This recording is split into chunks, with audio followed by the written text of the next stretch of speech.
अच्छा, एक चीज इंपॉर्टेंट बता दीजिए। अब हम लोग सारे फोकस कर रहे हैं बार बार कि ये काफ लीग से और पीटीआई से ये टूट सकता है, ये इधर से नहीं हो सकता है। नून लीग और उनके साथी जो हैं वो इंटैक्ट है, वहां कोई शक शुबा बात गुफ्तगू कहीं एक बार जिक्र भी मैं नहीं सुनता। क्या इतना सॉलिड ग्रुप है ये? नहीं कामरान साहब, ऑन द कॉन्ट्ररी यहाँ भी सूरत हाल इंतहाई पेचीदा और दिलचस्प हो चुकी है।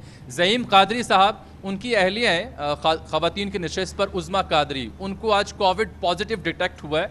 मेरी ज़हीम कादरी साहब से आज दोपहर बात हुई, उन्होंने रिपोर्ट्स तक मुझे व्हाट्सएप भेजी कि ये देखिए पूरा अहले खाना कोविड का शिकार हो चुका है, करंतना कर लिया है, वोट डालना मुश्किल हो जाएगा।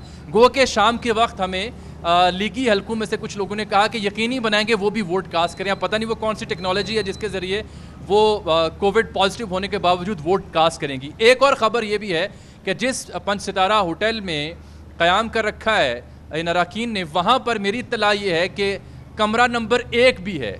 वहाँ पर 3 लीगी MPAs एक साबिक सूबाई वज़ीर के कमरे में घंटों पाए गए, मौजूद थे। अब वो चाय पीने आए थे, खाना खाने आए थे या कुछ और करने आए थे, ये अब कल का वक्त ही बताएगा। तो ये 2 इवेंट्स नून लीग के यहाँ इस बात की गम्माज हैं कि यहाँ भी सूरत हाल ऑल इज इंटैक्ट वाली दिखाई नहीं देती। बहुत शुक्रिया जो जावी हमारे साथ मौजूद थे। और कल इस सिलसिले का D-Day है, देखते हैं क्या होता है। मज़ीद तबसरा तज्जिया हासिल करते हैं।